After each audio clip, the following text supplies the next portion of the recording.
ಸಾಮಾನ್ಯವಾಗಿ ವೀಕ್ಷಕರಿಗೆ ಮನರಂಜನೆ ನೀಡುವಂಥ ಕೆಲಸವನ್ನ ಎಲ್ಲ ಚಾನೆಲ್ಗಳು ಮಾಡ್ತಾ ಇದೆ. ಆದರೆ TRP ರೇಸು ಅಂತ ಬಂದಾಗ ಕಲರ್ಸ್ ಮತ್ತು ಝೀ ನಾ ಮುಂದು ತಾ ಮುಂದು ಅಂತ ಸಾಗ್ತಾ ಇದೆ. ಮೊದಲೆಲ್ಲ ಕಲರ್ಸ್ ಕನ್ನಡದಲ್ಲಿ ಅದ್ಭುತವಾದಂಥ ಸೀರಿಯಲ್ಗಳು ಬರ್ತಾ ಇದ್ವು. ಅದನ್ನು ನೋಡುಗರ ಸಂಖ್ಯೆ ಕೂಡ ದುಪ್ಪಟ್ಟೆ ಆಗಿತ್ತು. ಆದರೆ ಬರ್ತಾ ಬರ್ತಾ ಟ್ರೆಂಡ್ ಚೇಂಜ್ ಆಗಿಬಿಡ್ತು. ಕಲರ್ಸ್ ಕನ್ನಡ ನೋಡ್ತಾ ಇದ್ದವರು ಝೀಗೆ ಶಿಫ್ಟ್ ಆಗಿಬಿಟ್ರು. ಇನ್ನು ಝೀನಲ್ಲಂತೂ ಒಂದಾದ್ಮೇಲೆ ಒಂದು ಹೊಸ ಕಥೆಗಳು, ಹೊಸ ಸೀರಿಯಲ್ಗಳು, ಹೊಸ ಹೊಸ ಕಲಾವಿದರು ಬರೋದಕ್ಕೆ ಶುರು ಆದರು. ಆದರೂ ಕಲರ್ಸ್ ಕನ್ನಡ ಪಟ್ಟು ಬಿಡಲಿಲ್ಲ. ಅನೇಕ ಹೊಸ ಹೊಸ ಸೀರಿಯಲ್ಗಳನ್ನು ಹಾಗೆಯೇ ರಿಯಾಲಿಟಿ ಶೋಗಳನ್ನು ಮಾಡೋದಕ್ಕೂ ಶುರು ಮಾಡಿತು. ಸೊ ವಾರದ TRP ರೇಸ್ನಲ್ಲಿ ಯಾರು ಗೆದ್ದಿದ್ದಾರೆ, ಯಾರು ಬಿದ್ದಿದ್ದಾರೆ ಅನ್ನೋದನ್ನು ತಿಳ್ಕೊಳ್ಳೋ ಕುತೂಹಲ ವೀಕ್ಷಕರಿಗೂ ಕೂಡ ಸಹಜವಾಗೇ ಇರುತ್ತೆ. ನಾವು ನೋಡುವಂಥ ಯಾವ ಸೀರಿಯಲ್ ಟಾಪ್ 1ನಲ್ಲಿದೆ, ಟಾಪ್ 5 ಲಿಸ್ಟ್ನಲ್ಲಿ ಇದೆ ಅನ್ನುವಂಥ ಕ್ಯೂರಿಯಾಸಿಟಿ ಅಂತೂ ಪ್ರತಿಯೊಬ್ಬರಿಗೂ ಇದ್ದೇ ಇದೆ. ಹಾಗಂತ TRP ಒಂದೇ ಥರ ಇರುತ್ತೆ ಅನ್ನೋದನ್ನು ನಾವು ಗೆಸ್ಸೇ ಮಾಡೋದಕ್ಕೆ ಸಾಧ್ಯ ಆಗೋದಿಲ್ಲ. ಯಾವಾಗ ವೀಕ್ಷಕರ ಮೂಡ್ ಚೇಂಜ್ ಆಗುತ್ತೆ, ಕತೆ ಯಾವಾಗ ಗೋಳು ಅನ್ಸುತ್ತೆ, ಕಥೆ ಯಾವಾಗ ಬೋರು ಅಂತ ಅನ್ಸುತ್ತೆ, ಆಗ ಚಾನಲ್ ಅಕಸ್ಮಾತ್ ಆಗಿ ಆಕಸ್ಮಿಕವಾಗಿ ಚೇಂಜ್ ಆಗೇ ಬಿಡುತ್ತೆ. ಈಗ ಆಗ್ತಾ ಇರೋದು ಕೂಡ ಅದೇನೆ. ವಾರದಿಂದ ವಾರಕ್ಕೆ ಒಂದಾದ್ಮೇಲೆ ಒಂದು ಟ್ವಿಸ್ಟು, ಒಂದಾದ್ಮೇಲೆ ಒಂದು ರೀತಿಯಾದಂಥ ಬೆಳವಣಿಗೆಗಳು ಆಗ್ತಾ ಇದೆ. ಮೊದಲೆಲ್ಲ ಪುಟ್ಟಕ್ಕನ ಮಕ್ಕಳು ನಂಬರ್ 1 ಸ್ಥಾನದಲ್ಲಿ ಇತ್ತು. ಪುಟ್ಟಕ್ಕನ ಮಕ್ಕಳನ್ನ ಹಿಂದಿಕ್ಕೋಕೆ ಸಾಧ್ಯನೇ ಇಲ್ವೇನು ಅಂತ ಭಾವಿಸಿದ್ರು. ವರ್ಷಾನುಗಟ್ಟಲೆ ಟಾಪ್ 1 ಸ್ಥಾನವನ್ನೇ ಈ ಒಂದು ಸೀರಿಯಲ್ ಪಡ್ಕೊಂಡಿತ್ತು ಅಂತ ಹೇಳಿದ್ರೆ ತಪ್ಪಾಗ್ಲಿಕ್ಕಿಲ್ಲ. ಆದರೆ ಅದ್ಯಾಕೋ ಗೊತ್ತಿಲ್ಲ, ಇತ್ತೀಚೆಗೆ ಟೈಮೇ ಚೆನ್ನಾಗಿಲ್ಲ ಅನ್ಸುತ್ತೆ. ಹೌದು, ಮೊದಲಿಗೆ ಪ್ರೈಮ್ ಟೈಮ್ನಲ್ಲಿ ಪ್ರಸಾರವಾಗ್ತಿದ್ದಂಥ ಈ ಸೀರಿಯಲನ್ನು ಬದಲು ಮಾಡಿ ಈಗ ಸಂಜೆ 6ವರೆಗೆ ಪ್ರಸಾರ ಮಾಡಲಾಗ್ತಿದೆ. ಆ ಟೈಮ್ ಚೆನ್ನಾಗಿಲ್ವೋ ಅಥವಾ ಸೀರಿಯಲ್ನ ಟೈಮೇ ಚೆನ್ನಾಗಿಲ್ವೋ ಗೊತ್ತಿಲ್ಲ. ಟಾಪ್ 1 ಸ್ಥಾನವನ್ನು ನಿರಂತರವಾಗಿ ಕಾಯ್ದುಕೊಂಡು ಬಂದಿದ್ದಂಥ ಈ ಸೀರಿಯಲ್ ಏಕ್ದಮ್ ಆಗಿ ಈಗ ಕೆಳಗಡೆ ಬಿದ್ದೋಗಿದೆ. ಎಷ್ಟರ ಮಟ್ಟಿಗೆ ಅಂದರೆ 2 ಅಲ್ಲ, 3ನೇ ಸ್ಥಾನದಲ್ಲೂ ಕೂಡ ಈ ಸೀರಿಯಲ್ ಇಲ್ಲ. ಅಯ್ಯೋ, ಹಾಗಾದರೆ ಇನ್ಯಾವ ಸೀರಿಯಲ್ಗಳು ಟಾಪ್ 1, ಟಾಪ್ 2, ಟಾಪ್ 3 ಅಲ್ಲಿ ಇದೆ ಅನ್ನೋದನ್ನು ತಿಳ್ಕೋಬೇಕು ಅನ್ನೋ ಬಯಕೆ ಇದ್ದರೆ ಈಗಲೇ ನಮ್ಮ ಚಾನಲನ್ನು ಸಬ್ಸ್ಕ್ರೈಬ್ ಮಾಡೋದನ್ನು ಮರಿಬೇಡಿ. ಎಸ್, ಲಕ್ಷ್ಮೀ ನಿವಾಸ. ಲಕ್ಷ್ಮೀ ನಿವಾಸ ಸೀರಿಯಲ್ ಶುರುವಾದ ದಿನದಿಂದಲೂ ಕೂಡ ಒಳ್ಳೆ ಕ್ರೇಜನ್ನು ಹುಟ್ಟು ಹಾಕಿದಂಥ ಸೀರಿಯಲ್. ಸಾಮಾನ್ಯ ಕುಟುಂಬದವರು ಹೇಗೆ ಜೀವನವನ್ನು ಮಾಡ್ತಾರೆ, ಹಾಗೆಯೇ 2 ಲವ್ ಸ್ಟೋರಿಗಳು, ಆ ಲವ್ ಸ್ಟೋರಿ ಯಾವ ರೀತಿಯಾಗಿ ದಡ ಸೇರುತ್ತೆ ಅನ್ನೋದೇ ಕುತೂಹಲ. ಸೊ ಈ ಕಥೆ ತುಂಬ ಅದ್ಭುತವಾಗಿ ಇರೋದ್ರಿಂದ ಮತ್ತು ಅಲ್ಲಿ ಅಭಿನಯಿಸ್ತಿರುವಂಥ ಪಾತ್ರಧಾರಿಗಳು ಕೂಡ ಚೆನ್ನಾಗಿ ಅಭಿನಯಿಸ್ತಾ ಇರೋದ್ರಿಂದ 2ನೇ ಸ್ಥಾನ 3ನೇ ಸ್ಥಾನದಲ್ಲಿದ್ದಂಥ ಸೀರಿಯಲ್ ಏಕ್ದಮ್ ಅಂತ 1ನೇ ಸ್ಥಾನಕ್ಕೆ ಬಂದು ಕೂತು ಬಿಟ್ಟಿದೆ. ಇದು ಲಕ್ಷ್ಮೀ ನಿವಾಸ ಸೀರಿಯಲ್ನ ಅಭಿಮಾನಿಗಳಿಗೆ ಸಿಕ್ಕಾಬಟ್ಟೆ ಖುಷಿಯನ್ನು ತಂದೊಡ್ಡಿದೆ. ಸಿದ್ದೇಗೌಡರು ಭಾವನಾ ಲವ್ ಸ್ಟೋರಿ ಈಗೇನಾಗುತ್ತೆ ಅನ್ನೋದೇ ಕುತೂಹಲ. ಇನ್ನೊಂದು ಕಡೆಯಲ್ಲಿ ಸೈಕೋ ಜಯಂತ ಚಿನ್ನುಮರಿ ಲವ್ ಸ್ಟೋರಿ ಏನಾಗುತ್ತೆ ಅನ್ನೋದೇ ಕುತೂಹಲ. ಸೊ ಇದೆಲ್ಲದರ ನಡುವೆ ಈ ಸೀರಿಯಲನ್ನು ನೋಡುಗರ ಸಂಖ್ಯೆ ಕೂಡ ಹೆಚ್ಚಾಗೇ ಇದೆ. ಇನ್ನು ಟಾಪ್ 2 ಸ್ಥಾನದಲ್ಲಿ ಇರುವ ಸೀರಿಯಲ್ ಯಾವುದು ಅಂತ ಗೊತ್ತಾದರೆ ನಿಜವಾಗ್ಲೂ ಆಶ್ಚರ್ಯ ಪಡ್ತೀರಾ. ಅದೇ ಅಮೃತಧಾರೆ.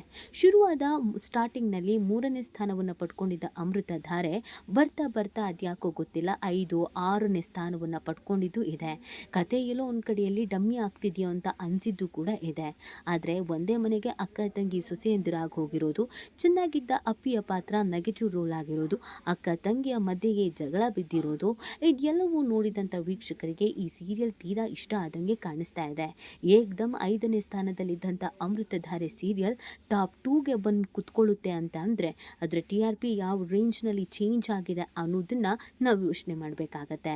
ಪಾತ್ರ ಚೆನ್ನಾಗಿದ್ರೂ, ಕಲಾವಿದರು ಚೆನ್ನಾಗಿದ್ರೂ ಅದ್ಯಾಕೋ ಗೊತ್ತಿಲ್ಲ, ಕೆಲವು ದಿನಗಳ ಹಿಂದೆ 6ನೇ ಸ್ಥಾನ 7ನೇ ಸ್ಥಾನವನ್ನು ಪಡ್ಕೊಂಡಿದ್ದಂಥ ಸೀರಿಯಲ್ ಈಗ ಅಪ್ಪಿ ಪಾತ್ರ ಪಾಸಿಟಿವ್ ಇಂದ ನೆಗೆಟಿವ್ ಆಗ್ತಾ ಇದ್ದ ಹಾಗೇನೆ, ಭೂಮಿಕಾಗೂ ಕೂಡ ಕಷ್ಟಗಳು ಎದುರಾಗ್ತಾ ಇದ್ದ ಹಾಗೇನೆ, ಗಂಡ ಹೆಂಡತಿ ಹತ್ತಿರವಾಗ್ತಾ ಇದ್ದ ಹಾಗೇನೆ TRPಯಲ್ಲಿ 2ನೇ ಸ್ಥಾನವನ್ನು ಪಡ್ಕೊಂಡಿದೆ.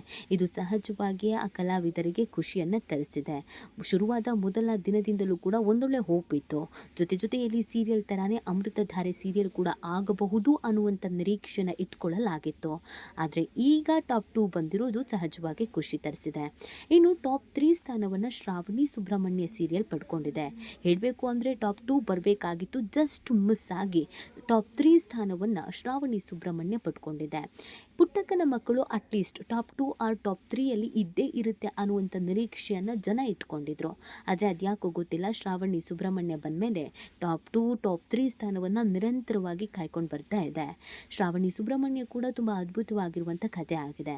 ಅದರಲ್ಲೂ ಶ್ರಾವಣಿ ಇದೀಗ ತನ್ನ ಅಮ್ಮನ ಬಗ್ಗೆ ತನ್ನ ಜೀವನದ ಬಗ್ಗೆ ತಿಳ್ಕೊಳ್ಳೋದಕ್ಕೆ ಅಂತ ಹಳ್ಳಿಗೆ ಹೋಗಿದ್ದಾಳೆ. ಹಳ್ಳಿಗೆ ಹೋಗಿದ್ದು ಒಂದಾದ್ಮೇಲೆ ಒಂದು ಟ್ವಿಸ್ಟ್ ಹಳ್ಳಿಯಲ್ಲಿ ಸಿಗ್ತಾ ಇದೆ.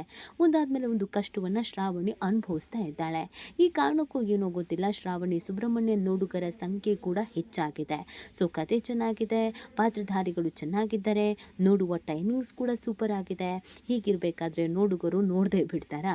ಹಾಗಾಗಿ ಟಾಪ್ 3 ಸ್ಥಾನವನ್ನು ಶ್ರಾವಣಿ ಸುಬ್ರಹ್ಮಣ್ಯ ಪಡ್ಕೊಂಡಿದೆ. ಮುಂದಿನ ದಿನಗಳಲ್ಲಿ ಟಾಪ್ 1 ಸ್ಥಾನವನ್ನು ಪಡ್ಕೊಂಡ್ರೂ ಕೂಡ ಆಶ್ಚರ್ಯ ಇಲ್ಲ ಅನ್ನೋದನ್ನು ಈ ಸೀರಿಯಲ್ನ ವೀಕ್ಷಕರು ಹೇಳ್ತಾ ಇದ್ದಾರೆ. ಯಾಕಂದರೆ ನಮಗೆಲ್ಲೂ ಬೋರಿಂಗ್ ಅನಿಸ್ತಾನೆ ಇಲ್ಲ. ಕತೆ ಅಷ್ಟು ಅದ್ಭುತವಾಗಿ ಮೂಡಿ ಬರ್ತಾ ಇರೋದ್ರಿಂದ, ಕತೆ ಚೆನ್ನಾಗಿರೋದ್ರಿಂದ ನೋಡ್ತಾ ಇದ್ದೀವಿ ಅಂತ ಹೇಳ್ತಾ ಇದ್ದಾರೆ. ಇನ್ನು ಝೀಯಲ್ಲಿ ಶುರುವಾದ ಇನ್ನೊಂದು ಹೊಸ ಸೀರಿಯಲ್ ಅಂದರೆ ಅಣ್ಣಯ್ಯ. ಶುರುವಾದ ಕೆಲವೇ ತಿಂಗಳಲ್ಲಿ ಟಾಪ್ 4 ಸ್ಥಾನಕ್ಕೆ ಬಂದು ನಿಂತಿದೆ ಅಣ್ಣಯ್ಯ ಸೀರಿಯಲ್. ಈ ಸೀರಿಯಲನ್ನು ನೋಡುಗರ ಸಂಖ್ಯೆ ಕೂಡ ಹೆಚ್ಚಾಗೇ ಇದೆ. ಈ ಸೀರಿಯಲ್ ಶುರುವಾದ ಕೆಲವು ದಿನಗಳ ನಂತರ ಈ ಸೀರಿಯಲ್ ನೋಡುಗರ ಸಂಖ್ಯೆ ಕಡಿಮೆ ಆಗಿತ್ತು. ಆದರೆ ಕಮ್ಬ್ಯಾಕ್ ಮಾಡಿರುವಂಥ ಈ ಸೀರಿಯಲ್ ಇದೀಗ ಟಾಪ್ 5 ಸ್ಥಾನವನ್ನು ಪಡ್ಕೊಂಡಿದೆ. ಯಾಕಂದರೆ ಅಣ್ಣಯ್ಯ ಮತ್ತು ಪುಟ್ಟಕ್ಕನ ಮಕ್ಕಳು ನಡುವೆ ಸ್ವಲ್ಪ ಪೈಪೋಟಿ ಇತ್ತು. ಅಣ್ಣಯ್ಯನ ಸರಿಸಮಾನವಾಗಿ ಕಲರ್ಸ್ ಕನ್ನಡದ ಇನ್ನೊಂದು ಸೀರಿಯಲ್ ಕೂಡ ಪೈಪೋಟಿಯನ್ನು ಕೊಟ್ಟಿದೆ. ಆ ಸೀರಿಯಲ್ ಕೂಡ ಇದರದ್ದೇ ಸ್ಥಾನವನ್ನು ಪಡ್ಕೊಂಡಿದೆ. ಅಲ್ಲಿಗೆ ಪುಟ್ಟಕ್ಕನ ಮಕ್ಕಳಿಗಿಂತ ಸ್ವಲ್ಪ ಹಿಂದೆ ಬಿದ್ದಿರುವಂಥ ಅಣ್ಣಯ್ಯ ಮುಂದಿನ ದಿನಗಳಲ್ಲಿ ಪುಟ್ಟಕ್ಕನ ಮಕ್ಕಳನ್ನು ಕೂಡ ಹಿಂದಿಕ್ಕೋದ್ರಲ್ಲಿ ಯಾವುದೇ ರೀತಿಯಾದಂಥ ಆಶ್ಚರ್ಯ ಇಲ್ಲ ಅನ್ನೋದನ್ನು ಹೇಳಲಾಗ್ತಾ ಇದೆ. ಇನ್ನು ಕಲರ್ಸ್ ಕನ್ನಡದ ರಾಮಾಚಾರಿ ಮತ್ತು ಲಕ್ಷ್ಮೀ ಭಾರಮ್ಮ ಮತ್ತು ಭಾಗ್ಯಲಕ್ಷ್ಮಿ ಈ ಸೀರಿಯಲ್ಗಳು 5 ಮತ್ತು 6ನೇ ಸ್ಥಾನವನ್ನು ಪಡ್ಕೊಳ್ಳೋದ್ರಲ್ಲಿ ಯಶಸ್ವಿಯಾಗಿದೆ. ಹೌದು, ಜೀ ಕನ್ನಡದ ಜೊತೆಗೆ ಪೈಪೋಟಿಗೆ ಬಿದ್ದಿರುವಂಥ Colors Kannada top 1 top 2 top 3 ಸ್ಥಾನವನ್ನು ಪಡ್ಕೊಳ್ಳೋದಕ್ಕೆ ಸಾಧ್ಯವಾಗ್ತಾ ಇಲ್ಲ. ಆದರೆ 5 ಮತ್ತು 6ನೇ ಸ್ಥಾನ 7ನೇ ಸ್ಥಾನವನ್ನು ಕಲರ್ಸ್ ಕನ್ನಡ ಖಾಯಮ್ಮಾಗಿ ಪಡ್ಕೊಳ್ತಾ ಇದೆ. ಸೊ ಹಾಗಾಗಿ ಕಲರ್ಸ್ ಕನ್ನಡ ಸ್ವಲ್ಪ ಪ್ರಯತ್ನ ಪಟ್ಟರೆ ಅಟ್ಲೀಸ್ಟ್ ಟಾಪ್ 3ಗಾದರೂ ಬರ್ಬೋದೇನೋ ಅಂತ ಹೇಳಲಾಗ್ತಾ ಇದೆ. ಯಾಕಂದರೆ ಈ ವಾರ ಅಂತೂ ಲಕ್ಷ್ಮೀ ಭಾರಮ್ಮ ಮತ್ತು ಭಾಗ್ಯಲಕ್ಷ್ಮಿ ಎರಡೂ ಸೀರಿಯಲ್ಗಳ ಕತೆ ತುಂಬಾ ಅದ್ಭುತವಾಗಿತ್ತು. ಅತ್ತೆಯಂದ್ರ ರೌದ್ರಾವತಾರ, ಸೊಸೆಯಂದಿರ ಪೀಕಲಾಟ ಇದೆಲ್ಲವೂ ಕೂಡ ಅದ್ಭುತವಾಗಿದ್ರೂ ಅದ್ಯಾಕೋ ಗೊತ್ತಿಲ್ಲ TRPಯಲ್ಲಿ 5, 6ನೇ ಸ್ಥಾನಕ್ಕೆ ತೃಪ್ತಿಯನ್ನು ಪಡ್ಕೊಳ್ತಾ ಇದೆ ಕಲರ್ಸ್ ಕನ್ನಡ.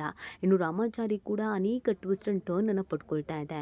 ಕಳ್ಳಿ ಯಾರು, ವಿಲನ್ ಯಾರು, ವಿಶಾಖ ಯಾರು, ಆಕೆಯ ಹಿನ್ನೆಲೆ ಏನು ತಿಳ್ಕೊಳ್ಳೋದ್ರ ನಡುವೆಯೇ ಪೈಪೋಟಿ ಹೆಚ್ಚಿದೆ.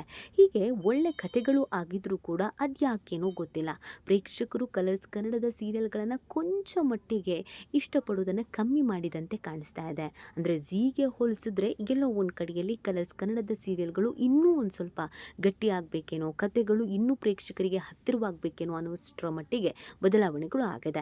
ಮುಂದಿನ ದಿನಗಳಲ್ಲಿ ಕಲರ್ಸ್ ಕನ್ನಡದ ಯಾವುದಾದ್ರೂ ಸೀರಿಯಲ್ ಟಾಪ್ 2 ಟಾಪ್ 3ಯಲ್ಲಿ ಬರಲಿ ಅನ್ನೋದು ಕಲರ್ಸ್ ಕನ್ನಡ ವೀಕ್ಷಕರ ಆಸೆ ಆಗಿದೆ. ನೋಡಬೇಕು ಯಾವ್ಯಾವ ಸೀರಿಯಲ್ಗಳು ಮುಂದಿನ ವಾರದಲ್ಲಿ ಯಾವ್ಯಾವ ಸ್ಥಾನಮಾನವನ್ನು ಪಡ್ಕೊಳ್ಳುತ್ತೆ ಅಂತ.